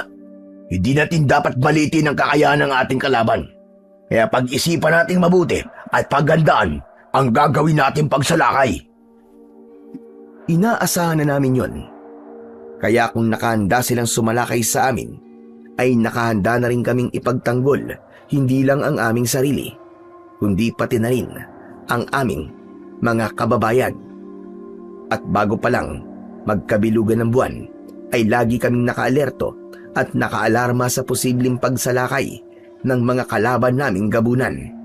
At sa pagsapit nga ng gabing aming pinakahihintay, bilog na bilog at napakaliwanag ng buwan. Kaya lahat kami ay gising na gising at nakapwesto sa buong paligid ng aming kuta. Hawak ang aming mga sandatang mahahabang patalim na bagong hasa. Mukhang inaanto ka na yata. Kung sa bagay, mag-aalas 11 na ng gabi. Okay lang ako, Micaela. Gising na gising pa ang aking katawan at isipan. Dahil ba marami ka na inom na lambanog? Baka naman lasing ka na. Hindi ah. Sakto lang at nasa kondisyon ako. Handang-handa lang ako makipaglaban eh. Ikaw, handang-handa ka na rin ba? Ang totoo niyan, kinakabahan ako rin din. Hindi ko alam kung bakit. Huwag kang matakot. Huwag kang kabahan. Akong bahala sa'yo, Micaela. At huwag kang lalayo sa akin. Hindi ako natatakot mamatay. Isa lang ang aking kinatatakutan at pinangangambahan. Alam kong hindi ko maiiwasan ang paghaharap ninyo ni Kuya Vladimir. At yun ang ayokong masaksihan. Sino bang kakampiyan mo? Kung sakaling magkaharap nga kami. Siyempre ikaw. Pero kapatid ko pa rin si Kuya Vladimir. Kahit hindi kami magkasundo, umpisa pa lang sa pagkabata, ay naging bahagi na siya ng buhay ko. Ganun talaga, Micaela. Bahagi na ito ng ating kapalarang hindi natin matatakasan. At sa ayaw at sa gusto natin, ay kailangan natin itong harapin. Ilang saglit pa, ay humahangos akong nilapitan ng batang si Tristan. Kuya Reden! Paparating na mga kalaban natin! Ganun ba? Nasaan na sila? 4 na grupo sila na nanggagaling sa iba't ibang direksyon. Kung gano'n, ay paliligiran nila tayo. Ganun na nga, Ate Micaela. Pero sa tingin ko naman, ay hindi nagkakalayo ang bilang nila sa bilang natin. Sige na, humanda na kayo at haharapin natin silang lahat. Patay kung patay. At nakasagupa na nga namin ang grupo ni na Vladimir. At kahit pa meron na kaming karanasan sa pakikipaglaban sa kanila, ay naninibago kami dahil mas malakas sila at mas makapangyarihan. Ang bawat tagupit ng aming samurai na tumatama sa kanilang katawan ay mabilis na naghihilom ang kanilang mga sugat. Marahil ay dahil nga sa kabilugan ng buwan na kung saan ay mas malakas sila kaysa sa ordinaryong araw. Hindi kasi kabilugan ng buwan nang makasagupa namin sila sa pangunguna ni Victor, kaya nga nagapi namin sila. Pero nahihirapan kami sa pagkakataong ito at mukhang tagilid ang aming laban. Isa lang ang tanging paraan para mapatay namin sila, at yun ay kung mapupugutan namin sila ng ulo. Naging mahusay naman ang pagsasanay ni Lolo Ilyong sa mga bago naming kasama, kaya buong tapang silang nakipaglaban kahit pa sila ay walang karanasan. At maging ang mga dati kong kasama ay nagpakita rin ng mas matinding gilas dahil meron na silang karanasan sa pakikipigdigma sa mga kampon ng kadiliman. Halos 20 minuto pa lamang ang nakakalipas ay marami na ang nalagas sa magkabilaang panig. Maging si Micaela ay napalaban na rin sa kapwa niya aswang at ilan na rin ang kanyang napatay dahil nga may kakaiba siyang lakas. Maging ako ay ganadong-ganado rin sa pakikipaglaban at katulad ng dati ay ako pa rin ang may pinakamaraming napatay na aswang kumpara sa aking mga kasama. Ang buong akala ko ay tagilid ang aming laban, pero habang tumatagal ay kami ang nakakalamang at malapit na namin silang maubos. At yung iba pa nga na mga kalaban namin ay tumatakas na dahil pinanghihinaan na sila ng loob. Pero hindi si Vladimir, dahil mas malakas siya kumpara sa kanyang mga tauhan at marami na rin siyang napatay sa aking mga kasama kahit pa pinagtutulungan siya. Hanggang sa dumating ang pagkakataong nagkaharap kaming dalawa. O ano? Hindi ka pa ba susuko? Nagtakbuhan na ang mga natitira mong alagad. At bakit ako susuko? Hindi ako ganun kadaling mapatay. Kahit pa magtulong-tulong kayo, ay uubusin ko kayong lahat. Huwag kang mag-alala. Dahil lalabanan kita ng parehas. Hindi ko kailangan ng katulong. Dahil alam kong hindi ka mananalo laban sa akin. Pero dapat ka nga matuwa eh. Dahil magkikita na kayo ng kuya mong Pulpol. Masyado kang mayabang. Tama na, daldal. Humanda ka. Dahil papatayin na kita! Sumalakay sa akin si Vladimir, pero sinalubong ko siya. Maliksi at mabilis, kaya nailagan niya ang hataw ng dalawa kong samurai. Pero tinamaan ko rin siya, subalit mabilis din na naghihilom ang mga sugat niya. At kahit nailagan ko ang kalmot ng kanyang mahahabang kuko, ay may ilang hataw din siyang dumadaplis sa aking katawan. At kahit daplis lang yun, ay masakit pa rin. At nagkaroon ako ng maraming sugat. Daplis pa lang yan, Reden. Pero alam kong iniinda mo. Kaya manghihina ka rin. At mapapatay din kita. Tinulungan ako ng ilan sa aking mga kasama, pero wala rin silang nagawa at napatay sila ni Vladimir. Kaya minsan pa ay nagkasagupa uli kami, pero walang nabago sa mga pangyayari. Kaya habang tumatagal ay parami ng parami ang natatamo kong sugat. Sumaklolo rin sina Lolo Ilyong at Tristan, pero maging sila man ay nasugatan at hindi na nila kaya pan lumaban. Sabi ko naman sa'yo, Reden, hindi kayo mananalo laban sa akin. Kaya humanda ka. Dahil papatayin kita!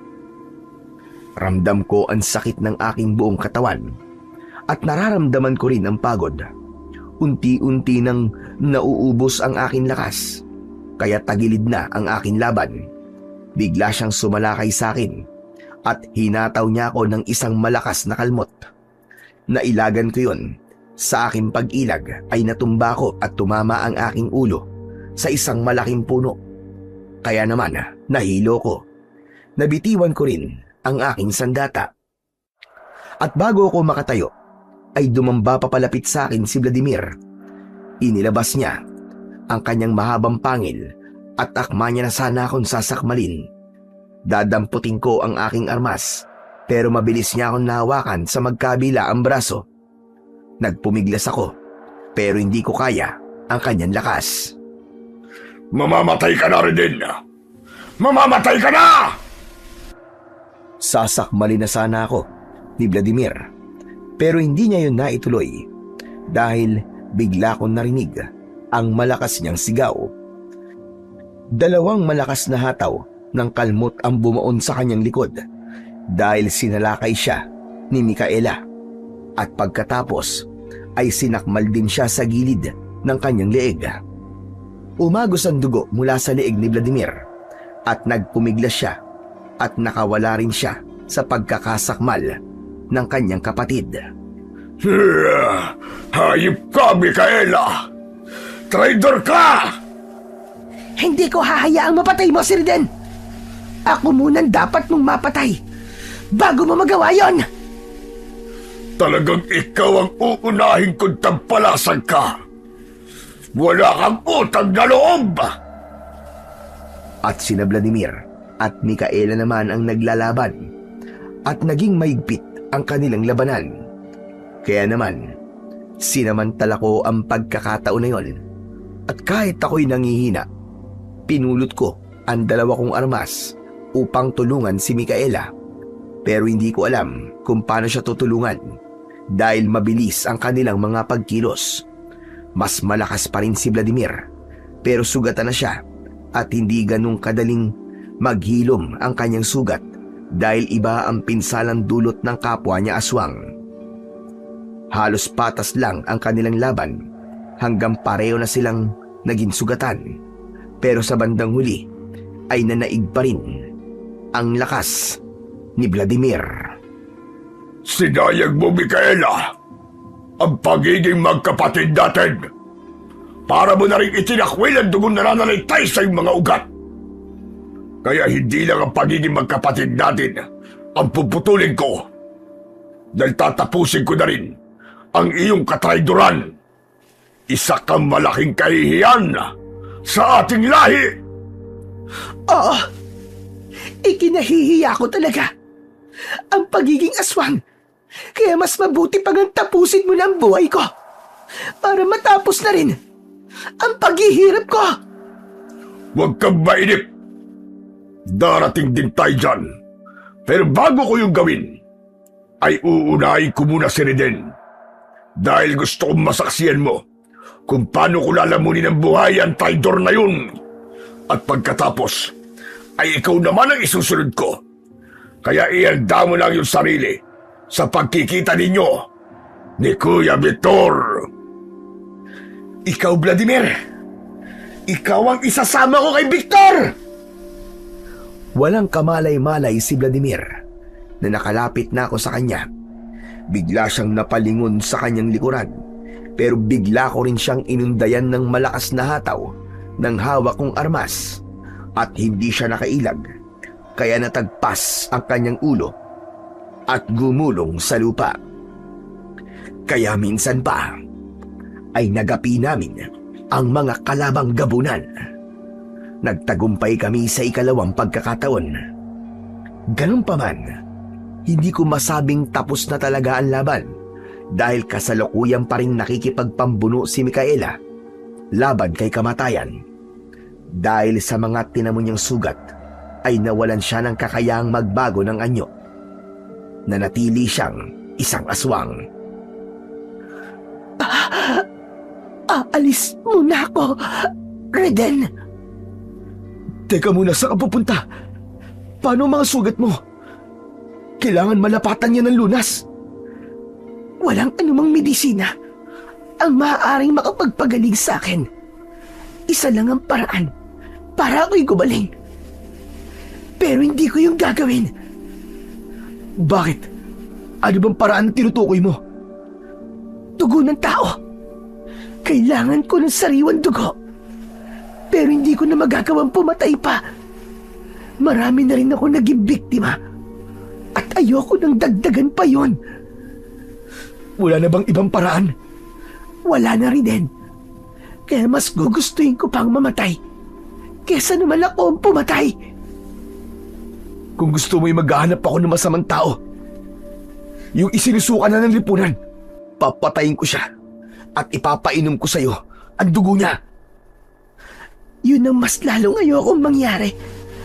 Ang maging kriminal ka nang dahil sa akin. Pero hindi ko makakayanan kung muli ka mawawala sa akin, Micaela.